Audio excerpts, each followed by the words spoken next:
esto que se da sobre todo en esta fecha de este asunto que se lleva a la congregación de la Navidad y todo el movimiento que esto trae. Vemos que hay muchas congregaciones aún evangélicas que no quieren entender que esto prácticamente es una mezcla y es una cosa totalmente mundana, y no solamente caen en esto, sino que caen en muchas otras tradiciones y cosas que se van dando durante el año. ¿Qué pasa ahí, pastor? ¿Qué hace aquel que está allí y a la luz de la palabra va entendiendo que esto está mal?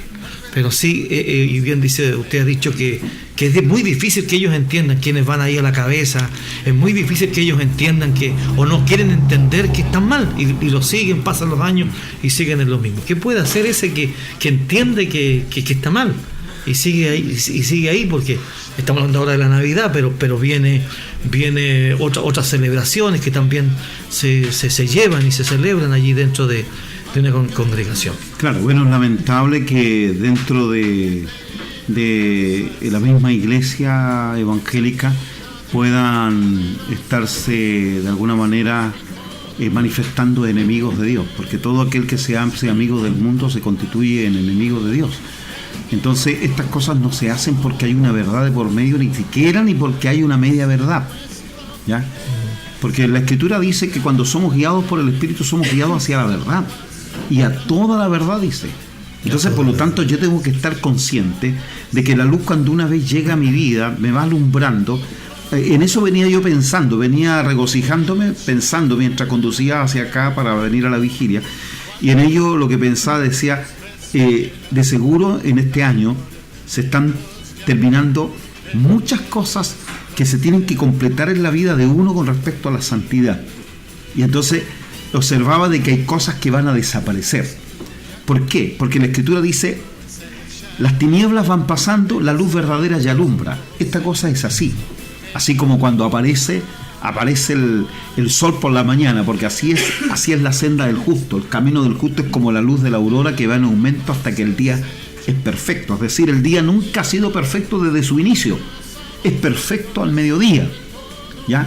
Pero en su inicio no es perfecto, es una débil luz, pero viene apareciendo y disipando las tinieblas. Entonces, lo mismo, las tinieblas de nuestras vidas se están yendo.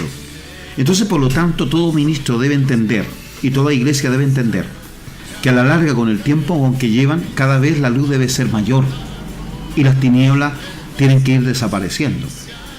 Me gustaría saber de que alguien diga, hace 20 años atrás nosotros también teníamos ahí el árbol navideño y celebrábamos también estas cosas, y cómo no regocijarnos con que hoy día se esté diciendo, y hoy día, hoy, la luz que alumbró ha permitido que todas aquellas cosas que celebramos hoy no las celebramos.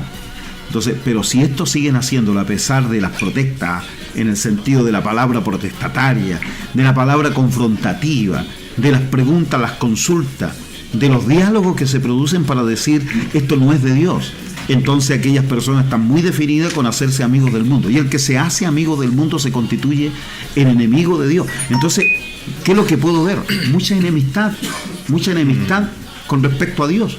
No que sean enemigos del mundo, se constituyen enemigos de Dios. Sí, eso es lo que está sucediendo. Pregunta, ¿qué debemos hacer los cristianos en Navidad? Conocer la verdad. Pues la Escritura dice, si permanecieras en mi palabra, seréis verdaderamente mis discípulos, y conoceréis la verdad, y la verdad os hará libre. Si no conocemos la verdad de que por qué Cristo vino, por qué fue dado, porque allí está escrito, porque de tal manera amó Dios al mundo que ha dado a su Hijo unigénito para que todo aquel que en él cree no se pierda, mas tenga vida eterna.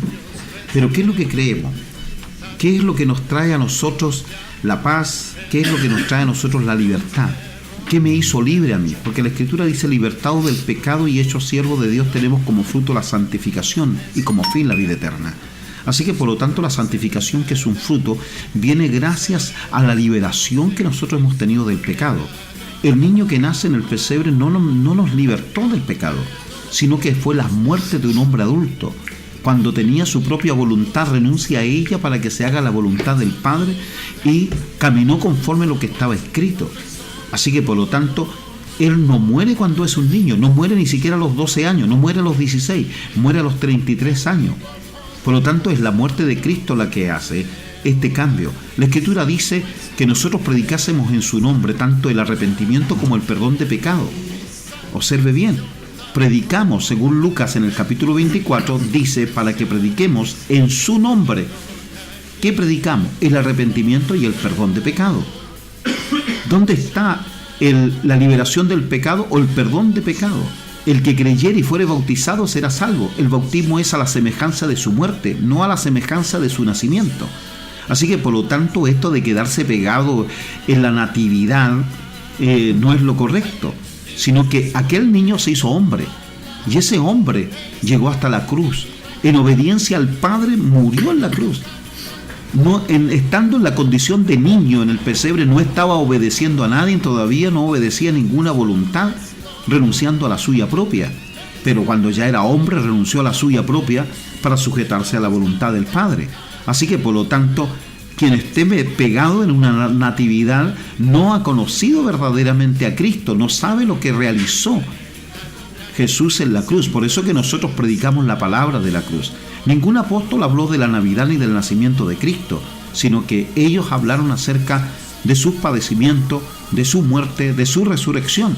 El apóstol Pablo explica largamente acerca de la resurrección. Vana sería nuestra fe si Cristo no hubiera resucitado. La fe entonces no está basada en que Cristo fue niño en un pesebre. La fe nuestra está basada en que este hombre dio su vida por nosotros y resucitó de entre los muertos. La palabra de fe que predicamos es esta: que si confesares con tu boca que Jesús es el Señor y creyeres en tu corazón que Dios le levantó de entre los muertos, serás salvo. Así que por lo tanto, creyendo esta verdad, estamos bastante lejos de celebrar una natividad. No estamos celebrando una natividad. Estamos más bien recordando, según nos muestra la palabra en la cena, que cuando partimos el pan y tomamos el vino, nosotros estamos recordando, estamos haciendo memoria de Él. No haciendo memoria de su natividad, sino haciendo memoria de lo que Él sufrió, padeció, cómo muere y resucita de entre los muertos. La sangre que fue derramada allí en la cruz, no fue derramada en un pesebre. Por lo tanto, el vino que nosotros bebemos representa la sangre de Cristo, y la sangre de Cristo no fue derramada el día en que nació, sino el día en que murió. Conociendo esta verdad, no hay por dónde que te detengas en la natividad. Por lo tanto, debes estar celebrando la cena, anunciando la muerte de Cristo hasta que Él venga. Si estamos en eso, entonces no hay por dónde celebrar nosotros las cosas, en este caso anexa, que se han unido a esta natividad, donde le han agregado el árbol navideño, al viejo pascuero y a tantas otras cosas que no tienen nada que ver, que solamente es paganismo puro. Pero a la muerte de Cristo no se añade ningún paganismo. ¿Te has dado cuenta eso, no? Que no hay nada similar, que no hay paganismo alguno que se adhiera a la obra de la muerte y resurrección de Cristo. Pero la natividad vinieron como moscas a pegarse allí todas las otras cosas paganas, y por lo tanto se celebran cosas que están muy lejos de la verdad. Solo conociendo la verdad eres un hombre libre, pero si no conoces la verdad es imposible que seas libre. Y la verdad es esa: ¿a qué vino Cristo? ¿En qué momento Él realiza esta obra libertadora? Y no fue cuando era niño, sino cuando era hombre.